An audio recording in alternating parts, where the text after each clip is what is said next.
What's going on, everybody? Welcome to the Vikings Now by Chat Sports. My name is Patrick Siepman. Coming up on today's show, I want to talk about what Colin Cowherd had to say about the Vikings starting off the season 5-0, and he also gave some pretty cool insight on Sam Darnold struggling in the second half. And speaking about Sam Darnold, I want to talk about the Sam Darnold, J.J. McCarthy debate as who should be the starting quarterback for the Vikings next season. I honestly think this is just reckless speculation, but I do want to give you guys my thoughts on that on the second half of today's show. But before we dive into that, if you guys are fired up about the win over the Jets yesterday, just hit that thumbs up icon. I would really appreciate it. I put the goal on today's show as 1,000 likes. I expect you guys to blow that out of the water. And if you guys are overall just excited and feeling good about this football team, hit that thumbs up icon and show them some support. So let's talk about it. What did Colin Cowherd say around the Minnesota Vikings? So Cowherd and John Middlecoff, a former NFL scout, they hop up on a podcast on YouTube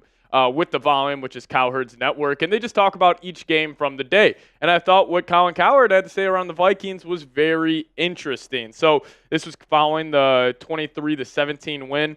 Cowherd had to say, so Vikings fans, I know you are upset with us because we are talking about the New York Jets, which they were, because they are in crisis. The Vikings are undefeated, but they had a pretty bumpy second half. Sam Darnold, one of those classic reckless interceptions, but I will say he managed this game. I mean, Kansas City has had multiple bad halves. Mahomes has thrown multiple horrible interceptions.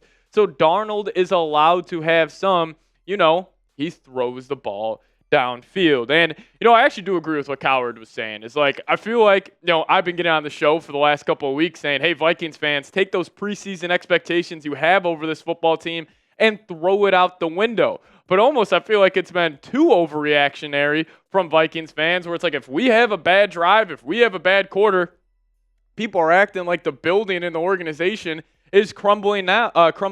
But the fact that you were able to play a very poor second half and still win that game, that is very, very impressive. Like, you had the 2 turnovers. You weren't able to run the ball whatsoever. And I understand the Jets may be in crisis and they aren't the best football team right now, but they still have a very talented roster. Like Sauce Gardner, Rodgers, Breece Hall, Garrett Wilson, Quincy Williams. Like, they got some dudes over there in New York. And the Vikings, yesterday, probably say they played about their C+, B- game, and you felt control of that ball game throughout the entire thing. Cowherd also had this to say around Sam Darnold and this Vikings staff, saying Sam has receivers that can make plays. But overall, I thought Minnesota controlled the game in the first half. They got into Aaron Rodgers' head, and then it was just holding on. I don't take anything negative. You are not going to run through this league and not have any bad halves. Now, specifically about Darnold, I know people are freaking out. Like, he only threw for 179 yards, had an interception, didn't throw for a touchdown. But, guys, I'm not going to let one bad game from Darnold throw away what he has done throughout the first 4 weeks. Like, take the whole sample size, because now we have a full 5-game set where we can go evaluate Darnold as the Vikings starting quarterback. He's been an A-, B+ in that range. Obviously, he hasn't been perfect, but with no Hockenson, no Addison for 2 games, no run game yesterday, Darnold still has this football team at 5-0. Again, I say that one more time. The Minnesota Vikings are 5-0. So I understand, the panic of having a bad second half, and, it was definitely frustrating, but just take what they have done over the first 5 weeks and not specifically look at the fourth quarter versus the Packers, the second half versus the Jets. You really look all across the board and what they've done throughout these 5 games. They've truly been one of the better football teams in the National Football League. But John Middlecoff, who Cowherd also talks with every Sunday night, breaking down the games, had this to say on the Vikings' impressive 5-0 start. He actually said, that's an impressive win. To me, you aren't going to get up 28-0 in the first quarter every week. That isn't a sustainable model. To me, to have a game like this where you did have the lead the whole time, but they were kind of coming back and your defense holds serve, Sam Darnold did not crumble. Today would have been a moment in previous years where maybe he fumbles or throws an interception and the Jets win.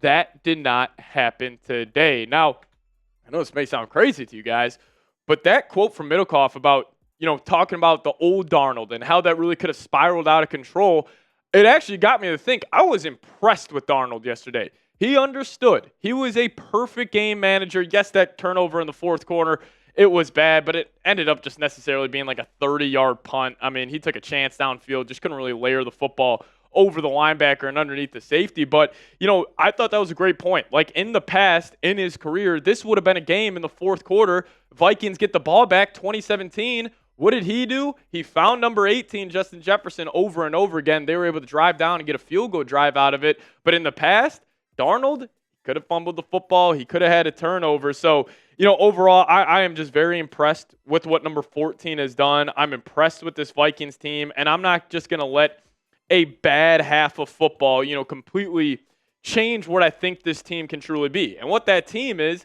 a true Super Bowl contender this year. Like, if you look at the NFC, and a little way too early preview. Obviously, we do got the Lions this week, or next week, week 7 at home. But I was thinking about that week 18 game in Detroit.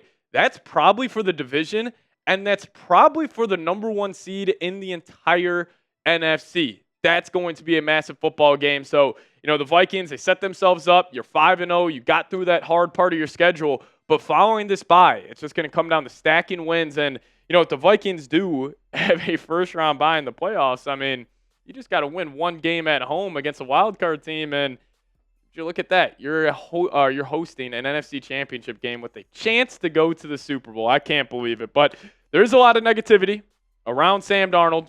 Fans are freaking out over his performance in the second half. I just want to show Sam Darnold some love. So if you guys could, give me a 14 down below. Show Sammy Dimes, Sam Darnold, whatever nickname you want to have for him. Just show him some love down below in the comment section and type those 14s. All right, let's talk about it. J.J. McCarthy, Sam Darnold. Who should be the starting quarterback for the Vikings in 2025? So my initial kind of take I'm going to have on this, because I said last week, and obviously I was riding the high of Sam Darnold, winning NFC Player of the Month in September. He threw multiple touchdown passes in every game he played. He was leading the league by 3 touchdown passes total. Like, he's been awesome. But I do want to get this out there. I don't think we can, give a take or give a stance on this debate without seeing the full 17, 18, 19 game sample size. Because let's just say this hypothetical.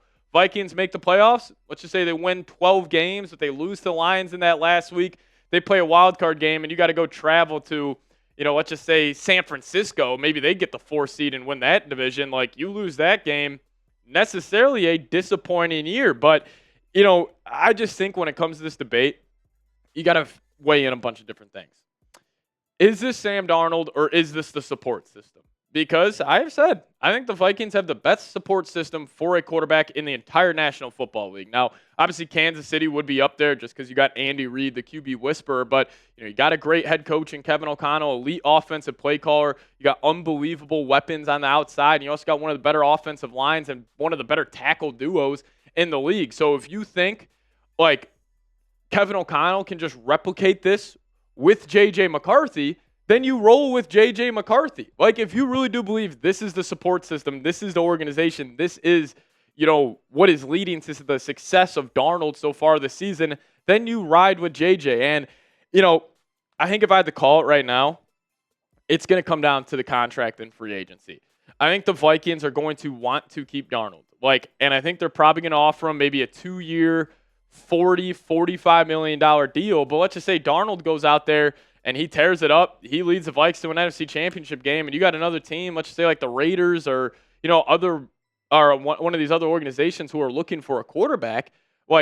Then maybe Sam Darnold could go demand $30, $35, $40 million even. And if that's the case, you just let him walk and you say, hey, JJ, you're the starting quarterback for next season. Now, I do think it is extremely beneficial for McCarthy that this sounds crazy, but I think it is honestly a good thing for the long term of his career that he is going to be out this whole year rehabbing. He's going to really dive into the playbook. Once he finishes that rehab process, he'll be able to put some more weight on his frame, which I think he needs to do. But I think with the Vikings heading into the next season, this is going to be an incredible offseason. They got all types of spending, or all types of cash they could spend in free agency, and they just got a huge decision to make on Darnold. Do you bring him back? Do you give him a 3, 4-year deal or is it a 2-year deal? But Darnold could be looking for some stability, and maybe he wants more guaranteed money, more years on that contract, and the Vikings aren't able to meet that.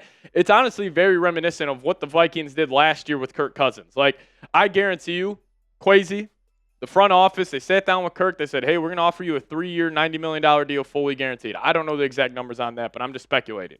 Kirk said, no, I could go get that from Atlanta, or I could go get more from Atlanta. My wife, her family's from there. I'm going to go there. But also, the Vikings have a ton of leverage in this situation. Like, if you're Darnold, are you going to risk going to another organization, learning a whole new playbook, and then having to win that fan base over? Like, you have already won the Vikings fans over. Even if they fizzle out this year, they go 10-7, losing the first round of the playoffs, like Darnold has already, won over a bunch of Vikings fans. So my best case scenario with this would be this.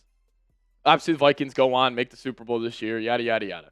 Darnold plays well, and I think ideally I would hope the Vikings be able to get him on maybe a 2-3 year, $60-40 million deal. I would pay him $20 million a year, maybe 25 if he really shows us something, but I'm not going over that. I am sticking hard at that price range, and then if he says, I'm sorry, I can't do that, I'm going to want to go get some, money somewhere else, then you just roll out with JJ. But that's where I stand right now. Again, this is something where each and every game it's going to change. And, it's going to be a tough decision for this front office. But after what they did this past offseason, like, I got more than enough faith that they will make the right decision.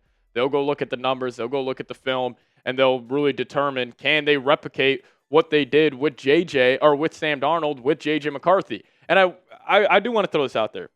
I think if JJ was the starting quarterback, I think the Vikings are maybe 4-1, if not 5-0.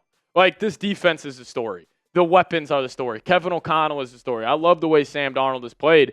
But again, is he the catalyst? Is he the reason the Vikings are winning games? I just don't necessarily think so. But I do want to say thank you guys so much for watching this whole show. If you guys made it to the end, give me a skull down below in the comment section. I was self-producing this show, so if you guys notice me looking down a lot, I do apologize. But just want to get another video out for you guys, tell you what Cowherd had to say, and there's overall talk about a very interesting, conversation that the Vikings are going to have this offseason. So if you guys watch the entire thing, give me a skull, and also give me a follow on Twitter for the latest around your Minnesota Vikings. See you guys next time. As always, Skull Vikes.